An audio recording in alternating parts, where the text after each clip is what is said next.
You're on your own now. I'm Beavis Brown, 68 years old, and this happened exactly 1 hour after we buried my wife of 45 years.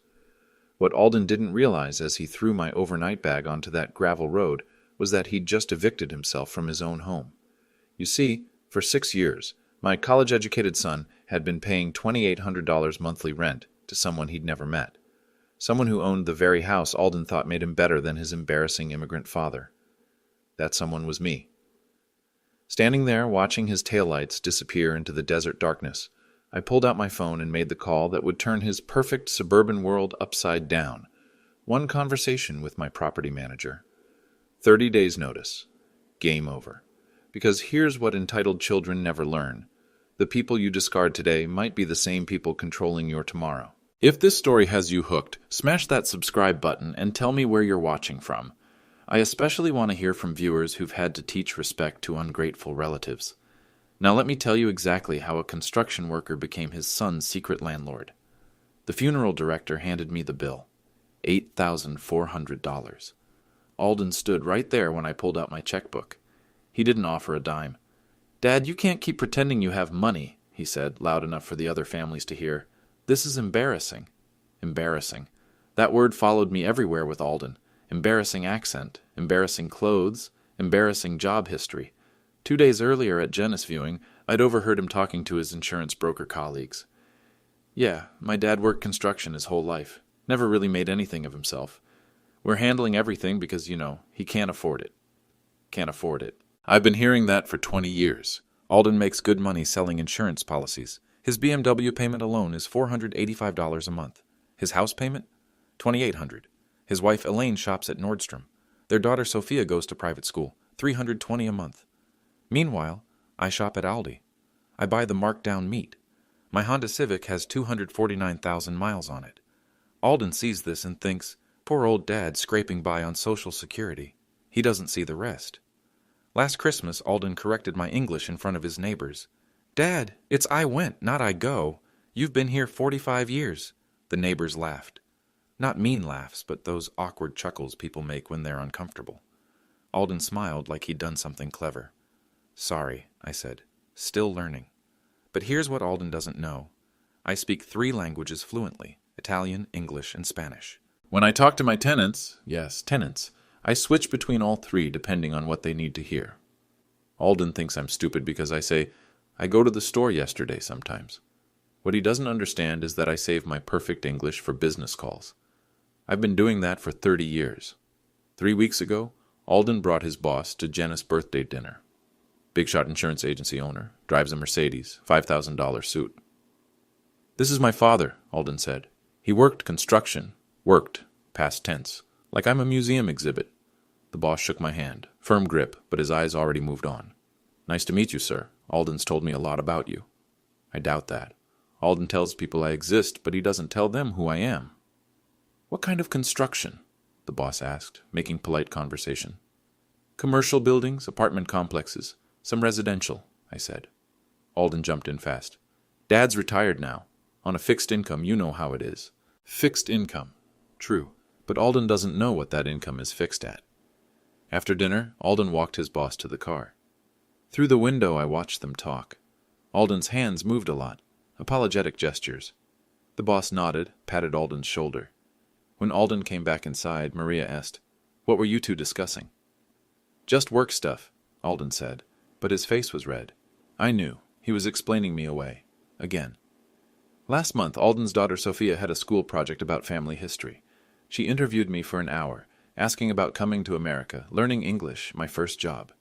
"Grandpa, how much money did you make when you started?" $4.50 an hour, I told her. In 1978, that was good money. Alden was listening from the kitchen. "Sophie, don't bother Grandpa with money questions. It's not polite." But Sophia kept asking. Smart girl. "Did you ever want to do something else?" "I did what I needed to do," I said. "Sometimes you work with your hands so your children can work with their minds." Alden came into the living room. "Dad, you don't need to—" "Let him talk," Sophia said. "This is for school." So I told her about working double shifts, 60, 70 hours a week, learning English by watching TV after 12-hour days, saving every penny I could. "Where did you put the money?" she asked. Alden tensed up. Sophie, that's enough questions. In banks, I said, and then into investments. What kind of investments? Alden stood up. Dad, she doesn't need all the details. But she did need the details, because those details are her inheritance, not just money. The lesson that work has dignity, that sacrifice builds something lasting. Alden sees my calloused hands and thinks failure. He sees my Honda Civic and thinks poverty. He sees my accent and thinks limitation. What he doesn't see is the monthly statements that come to a P.O. box downtown. The quarterly reports from Phoenix Property Management, the rental income that Alden helps generate without knowing it. Alden's never asked how I paid for his college. $89,000. Arizona State University. Full tuition, room, board, books. The payments came from an education fund I'd been building since he was born. Alden's never asked how I afforded Janice medical bills when she got sick. $43,000 in treatments not covered by Medicare. The money came from my investment portfolio. But Alden doesn't ask these questions because Alden doesn't want to know. It's easier to keep me in the box labeled embarrassing immigrant father than to consider that maybe, just maybe, the old man figured some things out. That was my mistake. I let him think what he wanted to think. After 45 years in America, I've learned something important. Sometimes, respect has to be demanded. Standing on that empty road, I realized what I was really losing by staying quiet. It wasn't just respect. It was my legacy. For 45 years, I built something in America. Not just wealth, though there's that too. I built a lesson about what's possible when you refuse to quit, when you work with dignity, when you plan for generations, not just for today. Alden was throwing that lesson away. Worse, he was teaching it to his daughter. 3 months ago, Sophia asked me why I never went to college. We were sitting in my garage while I organized my tools. Alden was inside, talking loudly on a work call. "Grandpa couldn't afford college," Alden said through the window. Different times back then. But that wasn't the truth. The truth was simpler and harder. I had to choose between learning English or learning calculus, between earning money or earning degrees, between building a foundation or building a resume. I chose the foundation. In 1978, I arrived at Ellis Island with $127 and a cousin's address in Phoenix. No English, no connections, no safety net. My first job paid $4.50 an hour, mixing concrete for an apartment complex on 7th Street. 12 hours a day, 6 days a week. My hands cracked and bled. My back ached every morning. But I learned something on that job site. I learned that Americans throw away money. The contractor ordered too much concrete. Instead of returning it, he dumped it. The lumber supplier delivered wrong materials. Instead of exchanging them, they wrote it off. The electrical subcontractor over-ordered wire. Instead of storing it, they tossed it. I asked if I could have the waste. The contractor laughed. "Sure, Beavis, knock yourself out." Every week, I filled my truck with discarded materials. Good stuff, expensive stuff. I stored it in the garage of the tiny house I rented for $90 a month. Within 6 months, I was selling the surplus to other contractors. Small profit margins, but profit nonetheless. Within a year, I had $3,000 saved, enough for a down payment on a duplex. The duplex cost $23,500. I put down $3,000 and rented both sides. The rent covered my mortgage plus $57 profit each month. Alden thinks I got lucky with real estate. He doesn't understand that luck is what happens when preparation meets opportunity. For 30 years, I followed the same pattern. Save money, buy property, fix it myself, rent it out, use the profit to buy more property. Alden watched me do this, but he never asked how it worked. When he graduated high school, I wanted to explain the business, show him the books, teach him about cash flow and equity and building wealth slowly. "Dad, I'm going to college," he said. "I'm not going to be a landlord." He said landlord like it was a dirty word. So I paid for his college quietly. Let him think his grades earned him scholarships. Let him focus on his studies without worrying about money. When he got married, I wanted to give him and Elaine a house as a wedding gift, something to start their life without debt. "Dad, we can handle our own finances," Alden said. "We don't need charity." So I bought the house anyway, a beautiful colonial on Maple Street, 2,247 square feet, 4 bedrooms, 2.5 baths, perfect for a growing family. But instead of giving it to him, I became his landlord, anonymous landlord. The rent checks go to Brown Property Holdings. Alden pays $2,800 a month to live in a house his father owns. For 6 years, he's been my tenant. He has no idea. Now, Standing on that road where Alden abandoned me, I understood what staying silent was costing. It was costing Alden the chance to understand where his comfort comes from. It was costing Sophia the chance to see what her grandfather really built. Most importantly, it was costing me the chance to be seen for who I really am. That stops today. The confrontation started over $27. Alden called me 2 days after the funeral. Dad, we need to talk about your living situation. I was in my garage, organizing the Brown Property Holdings files. 12 manila folders, 12 properties, 12 monthly rent checks that Alden would never believe came to my mailbox. What about my living situation? I asked. You can't stay in that house alone. It's too big, too expensive. My house, the one I bought in 1985 for $41,000, paid off in 1997, worth about $190,000 now. I've been managing fine, I said. Dad, you're 78? 68. 68. You can't handle the maintenance, the utilities, the property taxes. Property taxes. Last year's bill was $2,864. I pay it every January in full. I can handle my bills, I said. Alden's voice got that edge it gets when he thinks he's being reasonable with an unreasonable person. Dad, I saw your grocery receipt yesterday. $27 for the whole week. That's not normal. He was right. $27 is low. But Alden doesn't understand that I shop strategically. Marked down meat on Tuesday mornings, day-old bread at half price, generic brands that taste the same as name brands. Not because I'm poor, because I hate waste. Maybe you should move in with us, Alden said. Elaine and I talked about it. We could convert the basement, in the house I own. That's generous, I said. But I like my independence. Independence? Alden laughed. Not a mean laugh. A tired laugh. Dad, you drive a 20-year-old car, you shop with coupons, you wear the same 3 shirts every week. That's not independence, that's stubbornness. Maybe I'm more comfortable than you think. With what money? Your Social Security is what, $1,200 a month? Your pension from the union is maybe $800? Close. Social Security is $1,347. Union pension is $912. But Alden doesn't know about the other income. The $2,800 from his rent. The $847 average from the other 11 properties. The quarterly dividends from my investment accounts. I get by, I said. Getting by isn't enough anymore. You're getting older. What if you fall? What if you get sick? What if the car breaks down? Then I'll handle it. Alden was quiet for a moment. Then, Dad, I'm trying to help you here, but you're being difficult. Difficult. Another word that follows me around. I don't need help, I said. Everyone needs help sometimes. There's no shame in admitting that. But there was shame in Alden's voice. Not shame about me needing help. Shame about me existing at all. Elaine found some nice senior communities, Alden continued. 1-bedroom apartments, all utilities included. Transportation to doctor appointments, social activities. Senior communities, where they warehouse old people who've become inconvenient. How much? I asked. The one in Scottsdale is $1,800 a month. But Dad, you'd be around people your own age. You'd make friends. $1,800 a month, more than Alden pays to live in my house. That's expensive, I said. We'll help with the difference.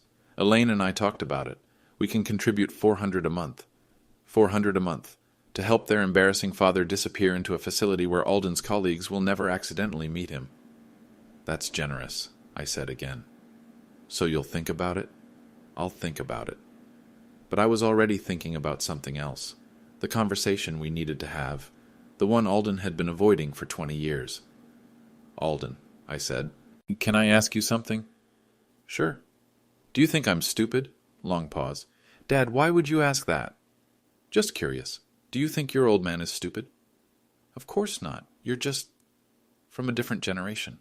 Different background. Different background. Code for uneducated immigrant. What if I told you something that surprised you? I asked. Like what? What if I told you I'm not as poor as you think?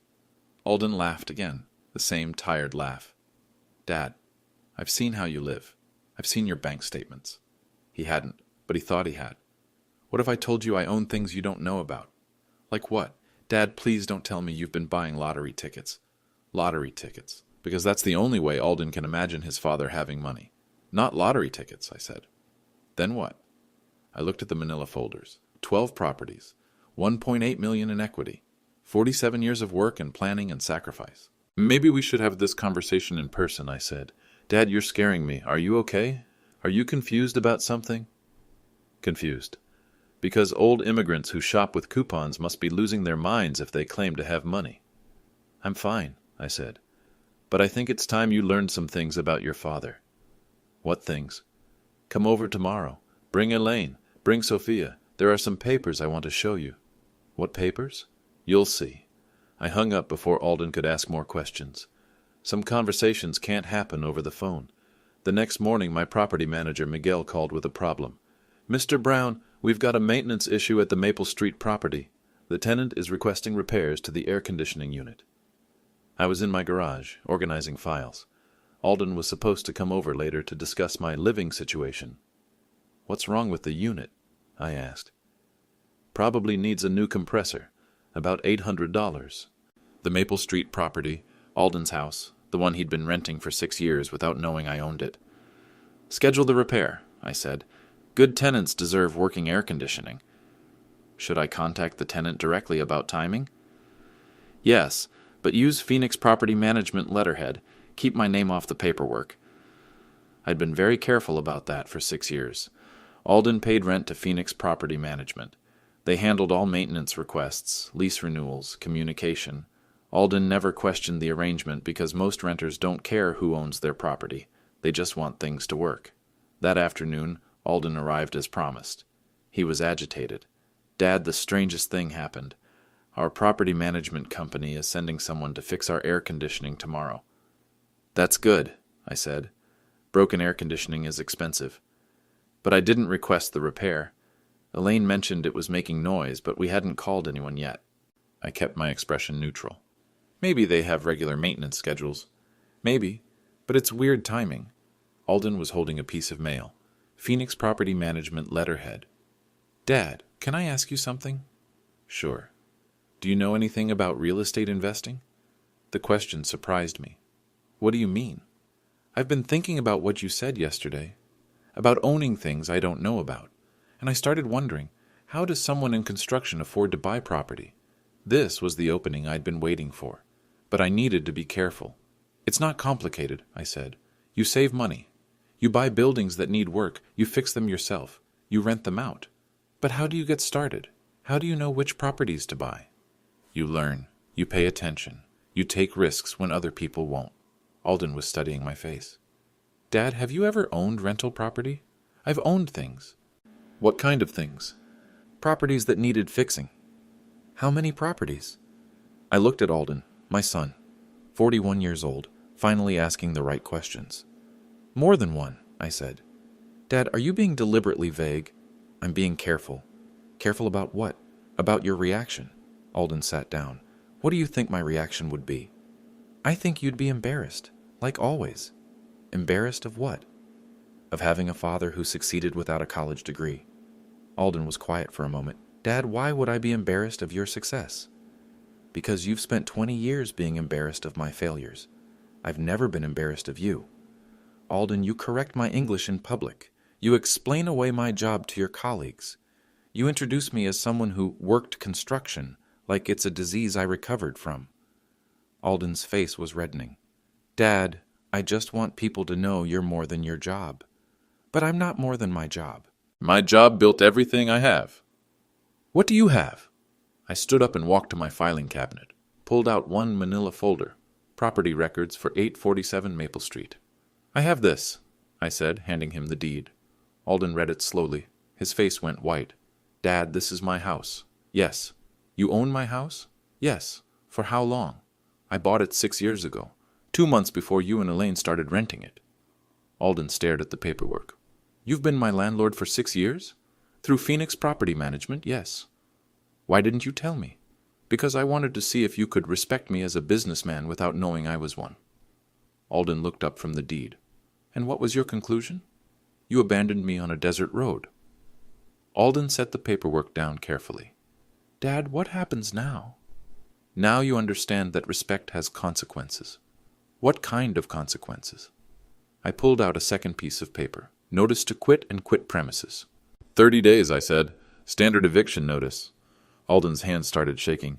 Dad, you can't be serious. I'm completely serious. But we're family. Family doesn't abandon family on empty roads.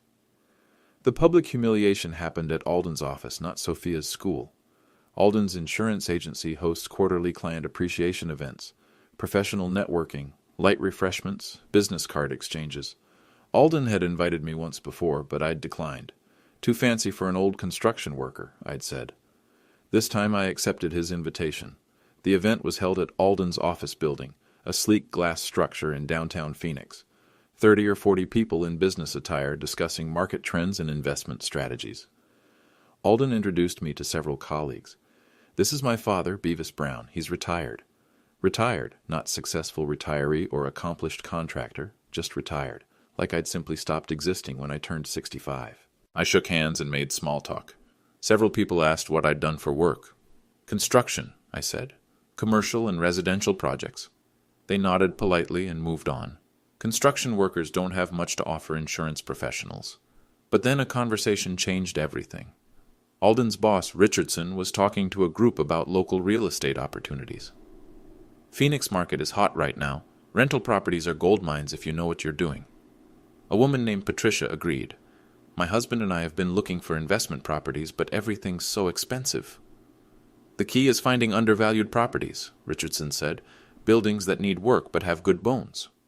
I listened quietly, sipping my coffee. Problem is, Patricia continued, we don't know enough about construction to evaluate what needs fixing. Richardson nodded. That's the challenge. You need construction knowledge to spot good deals. Alden was standing nearby, looking uncomfortable. This conversation was hitting too close to his father's background. What you really need, Richardson said, is a partner who understands both construction and real estate investing. Do you know anyone like that? Patricia asked. Richardson shook his head. Most contractors don't have investment capital. Most investors don't understand construction. I set down my coffee cup. Actually, that's not always true. The group turned to look at me. Some contractors do quite well with real estate, I said. Alden stepped forward quickly. Dad, these folks are probably not interested in... I'm interested, Patricia said. What kind of real estate experience do contractors typically have? Alden's face was going red. Dad, maybe we should... I own 12 rental properties in Phoenix, I said quietly. The conversation stopped. Richardson stared at me. 12 properties? Yes. What's the total value? Alden was shaking his head, trying to signal me to stop. About $1.8 million, I said. Patricia's mouth fell open. Mr. Brown, you own $1.8 million in real estate? Give or take. Richardson looked at Alden, then back at me. Alden, your father is a real estate investor? Alden couldn't speak. I prefer property developer, I said. I buy buildings that need work, fix them myself, rent to good tenants. That's exactly what we've been looking for, Patricia said. A partner who understands both sides. Richardson was grinning now. Alden, why didn't you tell us your father was in real estate? Alden found his voice. I didn't know. You didn't know? Richardson looked confused. How do you not know your father owns nearly $2 million in property? The entire group was staring at Alden now, waiting for an explanation. Alden never asked, I said simply. An uncomfortable silence settled over the group. Mr. Brown, Patricia said, would you consider partnering with investors on future projects? Depends on the project. We're looking at a duplex on 7th Street. Needs about $50,000 in renovations. Alden stepped forward. Dad, you don't need to discuss business here. But Richardson was interested now. Mr. Brown, what's your typical return on investment? Depends on the property, but I target 15% annually. That's excellent, Patricia said. Most stock portfolios can't touch that. Richardson turned to Alden. Alden, I had no idea you came from such an entrepreneurial family. Alden's face was bright red now. My father is very modest about his accomplishments.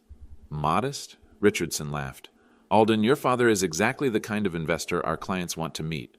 The group spent the next 20 minutes asking me questions about real estate investing, construction costs, property management. Alden stood silently beside me, watching his colleagues treat his embarrassing father like a business expert. When the conversation finally moved on, Alden pulled me aside.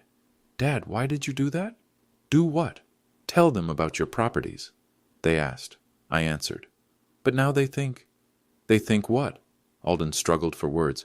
They think you're successful. I am successful. But you don't look successful. What does successful look like? Alden gestured around the office. This. Nice clothes. Fancy cars. Professional image. Alden, I own more property than anyone in this room. But you dress like a construction worker. I am a construction worker, a very successful one. Alden shook his head. Dad, image matters in business. Results matter more. Richardson approached us. Beavis, before you leave, could I get your contact information? I have several clients who might be interested in partnering with you. I handed him my business card. Phoenix Property Management. Beavis Brunetti, Principal. Richardson read it carefully. Beavis Brunetti? My real name. Beavis Brown is just easier for most people. Alden stared at the business card. Dad, you have business cards? I have a business. Richardson was studying the card. Mr. Brunetti, this is impressive. Professional operation. Thank you. Alden, Richardson said, you never mentioned your father was in business. Alden looked at me, then at Richardson. I'm learning a lot of things about my father lately. Well, Richardson said, I hope you're proud of him. Alden was quiet for a moment. Yes, he said finally, I am. But his voice didn't sound proud. It sounded confused. That night, Alden called me. Dad, we need to talk. About what? About the eviction notice. What about it? I showed it to Elaine. She thinks you're serious. I am serious. Dad, where are we supposed to live? That's your problem to solve. But what if we can't find anything? Alden, you're a college-educated professional. Figure it out. Dad, please, I'm asking for help. You're asking for help now. Where was that energy when you left me on a desert road? Alden was quiet. Dad, I made a mistake. Yes, you did. How do I fix it? You start by treating your father with respect. How do I do that? You figure that out too. The sheriff knocked on Alden's office door at 2:47 p.m. on a Tuesday. I know the exact time because Alden called me immediately afterward and his voice was shaking. Dad, there's a deputy here with some kind of legal notice. I was in my garage, organizing the paperwork I'd been avoiding for 20 years. The complete history of my real estate empire laid out in chronological order. What kind of notice? I asked, though I knew exactly what kind. It says, notice to quit and quit premises. Dad, what does that mean? It means you have 30 days to move out. Silence on Alden's line. Then, move out of what? Your house. Dad, that's not funny. I pay my rent. I'm never late. You're right. You've been an excellent tenant. Tenant? Dad, what are you talking about? Alden, who do you make your rent checks out to? Phoenix Property Management. But what does that have to do with... I own Phoenix Property Management. Another silence. Longer this time. That's impossible, Alden said finally. Deputy Martinez is holding the eviction notice. Ask him who filed it. I heard Alden's muffled voice asking the question. Then the deputy's voice. Phoenix Property Management, acting on behalf of property owner Beavis Brunetti. Dad, Alden said, who is Beavis Brunetti? That's my real name. Beavis Brown is what I use socially. Alden's voice was getting higher. Dad, this is insane. You can't evict us. We're family. Family members who abandoned their fathers on desert roads. Now Alden understood. This is about the funeral. This is about respect. Through the phone I could hear Alden's office colleagues murmuring in the background, his boss asking questions, the deputy explaining eviction procedures. Dad, you're embarrassing me at work. Embarrassing. That word again. Alden, you have 30 days to find new housing. But where will we live? I have other properties available. You'd rent to us? At market rate, $950 a month for a 2-bedroom unit. Alden was breathing hard now. $950? Dad, we're paying $2,800 now. That was a family rate, for a son who respected his father. I could hear Alden's boss in the background. Alden, is everything okay? No, Alden said. Everything is not okay. The deputy spoke up. Sir, I need to complete service of this notice. Do you accept this on behalf of all residents of 847 Maple Street? Wait, Alden said. I need to call my lawyer. You can call whoever you want, the deputy said. But I'm serving this notice as required by Arizona law. Alden came back to the phone. Dad, you're really doing this. You're really evicting us. I'm reclaiming my property from ungrateful tenants. But we're family. Family doesn't abandon family on empty roads. Alden's voice cracked. Dad, I was upset. Mom had just died. I wasn't thinking clearly. You were thinking clearly enough to call me a burden. I didn't mean it. You meant it. You've meant it for 20 years. Through the phone, I heard Alden's boss again. Alden, we need to talk. My office. Now. Dad, I'm about to lose my job over this. You're about to lose your house, too. Dad, please, I'm sorry. I'm really, really sorry.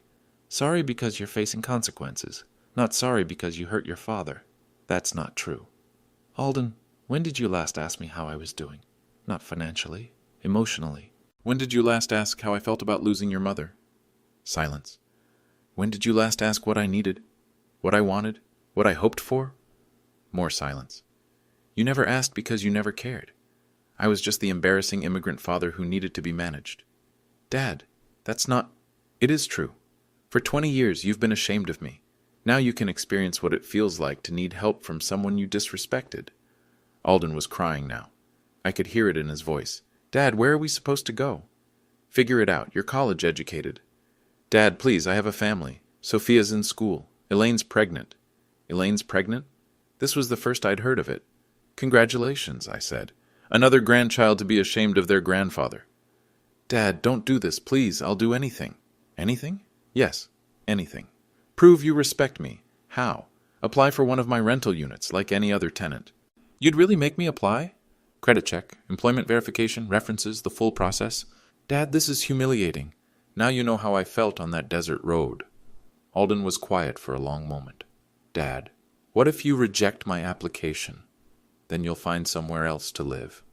And if you approve it, then you'll be my tenant, with all the responsibilities that entails. What responsibilities? Paying rent on time, maintaining the property, treating your landlord with respect. Alden understood. You want me to respect you as my landlord? I want you to respect me as your father, but we'll start with landlord. Dad, this is really happening? This is really happening, and there's nothing I can do to change your mind? You can fill out a rental application. Where do I get one? Phoenix Property Management. Ask for Miguel Santos. Dad? Yes? I'm sorry, I'm really truly sorry. Sorry is a start, I said. But respect is what I'm looking for. How do I show you respect? You figure that out. You're college educated. Alden didn't hire a lawyer. Instead, he came to my house. It was a Thursday evening. I was in my garage, organizing tenant files. Alden knocked on the side door. Dad, can we talk? I looked up from my paperwork. What about the eviction? What about it? Alden stepped into the garage. He looked around at the filing cabinets, the organized rent records, the property management materials. Dad, this is a real business. Yes. You've been doing this for decades. Yes. Alden picked up a tenant file. Mrs. Rodriguez, Thunderbird Gardens, Unit 4. Rent $847. Lease expires December 2025. She's a good tenant. Pays early every month. Alden set the file down. Dad, I filled out a rental application. Good. Miguel Santos interviewed me yesterday. How did it go? He asked for references. I gave him Richardson's name and 2 of my insurance clients. Good references? I think so. Richardson told him I was reliable and professional. Alden was quiet for a moment. Dad, Miguel doesn't know I'm your son. No. Why not? Because I wanted your application judged on its merits. What if he rejects me? Then you find somewhere else to live. Alden nodded slowly. Dad, he asked me why I was moving. What did you tell him? The truth, that my landlord was evicting me for personal reasons. What did he say? He said personal conflicts between landlords and tenants happen sometimes, but he wanted to make sure I wouldn't bring drama to the new property. And what did you tell him? That I would be the most respectful tenant he's ever had. Alden walked over to my workbench. Tools organized by size. Hardware sorted in labeled containers. Everything in its place. Dad, I never understood how organized you are. Organization is how you build something that lasts. Is that why you succeeded in real estate? That's part of it. Alden picked up a wrench. Dad, can I ask you something? Sure. Why didn't you ever teach me about real estate? You weren't interested. I was interested. I just didn't know I was interested. Alden, you went to college to avoid working with your hands. Remember? Alden set the wrench down. I said that? You said construction was for people who couldn't do anything else. I said that to you, multiple times. Alden was quiet. Dad, I was an idiot. Yes, you were. Can you forgive me? Alden, forgiveness isn't the issue. Respect is. How do I earn your respect back? You start by being a good tenant. Alden laughed, but it wasn't a happy laugh. Dad, this is surreal. I'm asking my father how to be a good tenant in his rental property. Yes, but it's also fair. How do you figure? Because I never respected you as my father. Maybe I need to learn to respect you as my landlord first." That was the first intelligent thing Alden had said in years. "Miguel said he'd have an answer by Friday," Alden continued. "Good. Dad, what if he says yes?" "Then you sign a lease. Pay first month's rent, last month's rent, and security deposit." "How much?" $950 for rent, $950 for last month, $500 security deposit, $2,400 total. Alden winced.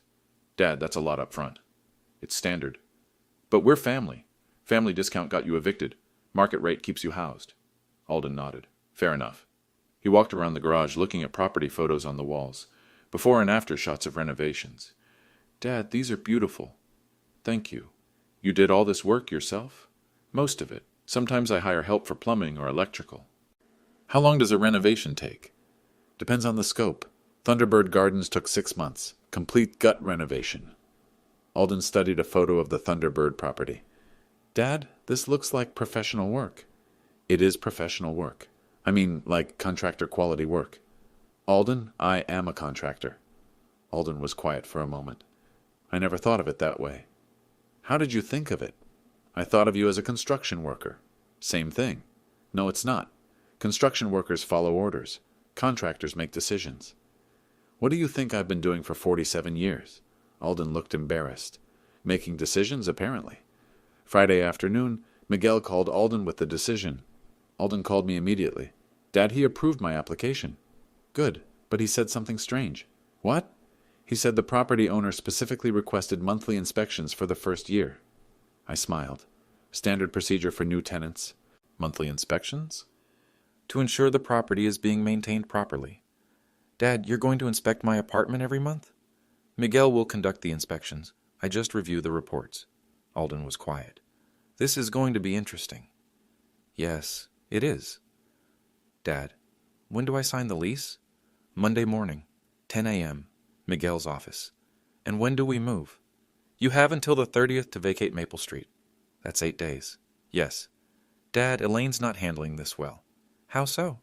"She's been crying a lot. She loves that house." "It's a nice house." "Will you ever sell it?" "Probably not. Good investment property." "So someone else will live in our house?" "Someone else will live in my house."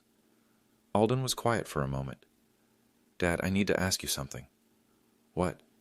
"Do you hate me?" The question caught me off guard. "No, Alden, I don't hate you. But you're angry with me. I'm disappointed in you." "What's the difference?" "Anger fades. Disappointment has to be repaired. How do I repair it?" "You become the son I thought I was raising." "What kind of son is that?" "One who respects his father. One who asks questions instead of making assumptions. One who values family loyalty." Alden was crying now. "Dad, I want to be that son." "Then be that son." "Starting when?" "Starting Monday morning when you sign your lease." "And then what?" "Then you pay your rent on time. You keep the property clean. You treat your landlord with respect." "And then you'll forgive me?" "Alden, forgiveness isn't something you earn. It's something you receive when you're ready to accept it." "When will I be ready?" "When you stop thinking of yourself as my son who deserves special treatment and start thinking of yourself as my tenant who earns everything he gets." Alden was quiet for a long time. "Dad?" "Yes." "I love you." "I love you too, Alden. That's why this is so hard." "What's hard?"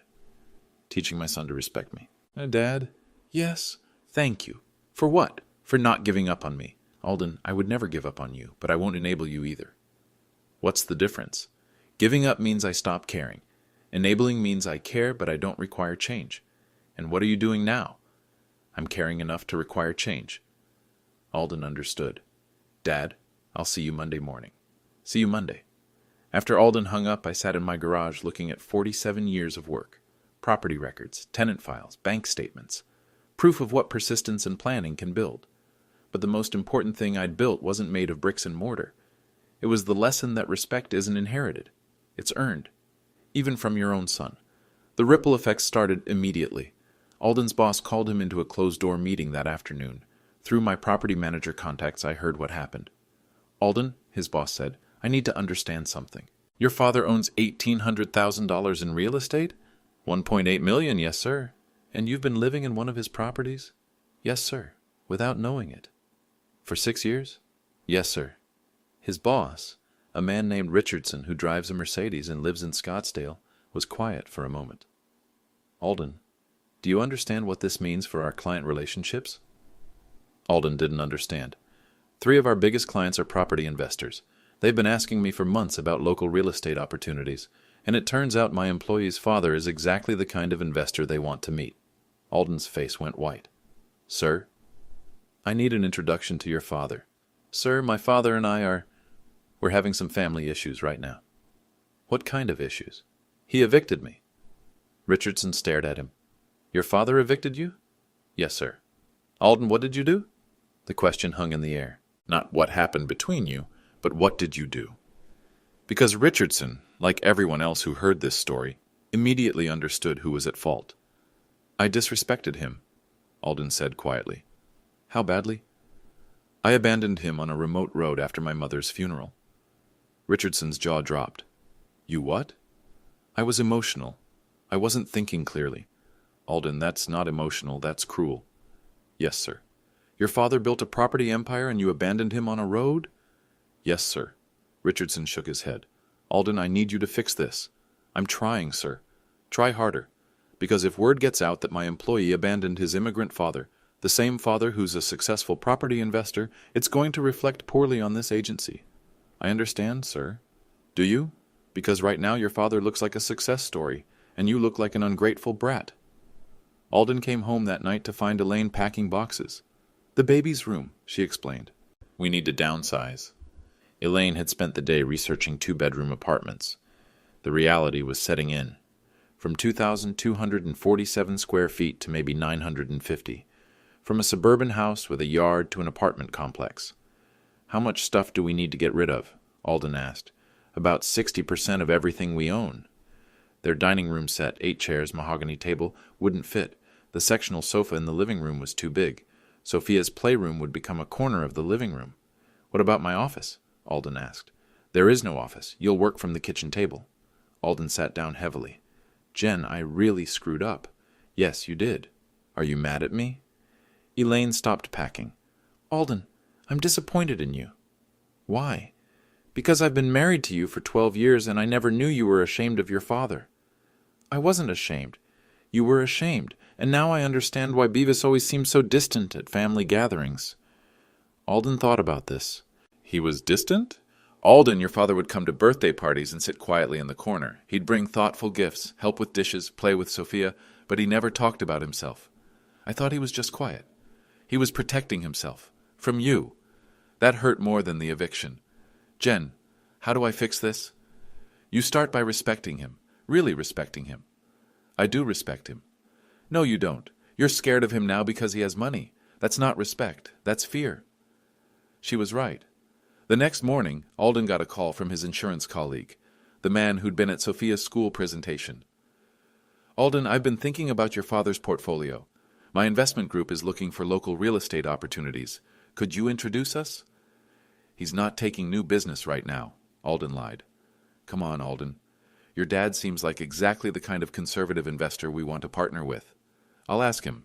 But Alden knew he couldn't ask. He'd burned that bridge. Meanwhile, word was spreading through Phoenix's real estate community. Beavis Brunetti, Beavis Brown, the construction worker who quietly built an empire. 3 different property management companies called my office asking if I needed partners. 2 banks reached out about investment opportunities. A local business journal wanted to do a feature story. Local immigrant builds property portfolio through construction savings. I agreed to the interview. The reporter was a young woman named Sarah Martinez. She met me at the Thunderbird Gardens property. Mr. Brown, what's your secret to real estate success? No secret. Buy buildings that need work. Do the work yourself. Rent to good tenants. Repeat. How long did it take to build your portfolio? 47 years. What's the biggest lesson you've learned? I thought about Alden, about respect, about assumptions. In America, people judge success by appearance. Big house, nice car, expensive clothes, but real success is what you build when nobody's watching. And what did you build when nobody was watching? Security for my family, even when my family didn't know they needed it. The article ran the following Sunday. Front page of the business section. Photo of me standing in front of the Thunderbird Gardens property. The headline read, "From Ellis Island to Real Estate Empire, the Beavis Brunetti Story." Alden called me after he read it. "Dad, I saw the article. What did you think?" "I think I never really knew my father." "No," I said. "You never asked to know your father." "I'm asking now. It's a start." 3 weeks later, Alden moved his family into the 2-bedroom unit at Thunderbird Gardens. He paid first month's rent, last month's rent, and a security deposit, $950 each, $2850 total. He wrote the check to Brown Property Holdings, and for the first time in 6 years, he knew exactly who was cashing it. I helped them move, not because I felt sorry for them, but because that's what landlords do for good tenants. Alden carried boxes with quiet determination. No complaints about the smaller space. No comments about going from homeowner to renter. Elaine was 8 weeks pregnant and couldn't lift anything heavy. I watched Alden help her organize the kitchen, hang pictures, make the apartment feel like home. "Dad," he said as we assembled Sophia's new bed, "I want to ask you something." "What?" "Will you teach me about real estate?" I looked at him. "Why?" "Because I want to understand what you built. And maybe I want to build something too." "Real estate isn't easy money, Alden." "I know, but I want to learn. It takes patience and respect for the work." "I have time to learn patience." "And respect?" Alden met my eyes. "I'm learning that too." That night, Sophia called me. "Grandpa, I like our new apartment." "Why?" "Because Dad seems happier. He keeps talking about you." "What does he say?" "He says he's proud to be your son." The mediation sessions helped. 4 weeks of family counseling with Dr. Patricia Vega. Alden learned to listen.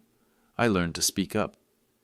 "Beavis," Dr. Vega said in our final session, "what do you need from Alden going forward?" "Respect, not because I have money, because I'm his father." "Alden, what do you need from your father?" "Patience, while I figure out how to be a better son." "Can you both provide what the other needs?" We looked at each other. 47 years of assumptions dissolving into something simpler. "Yes," Alden said. "We can try," I said. Today, Alden pays his rent on time every month. He asks about my properties. He's learning about cash flow and cap rates and property management. More importantly, he asks how I'm feeling, how I'm sleeping, whether I need anything. The American dream isn't just about building wealth. It's about building relationships that honor the work. My son is finally learning that lesson. If you're watching this, please subscribe and let me know where you are watching from. And remember, respect isn't inherited, it's earned.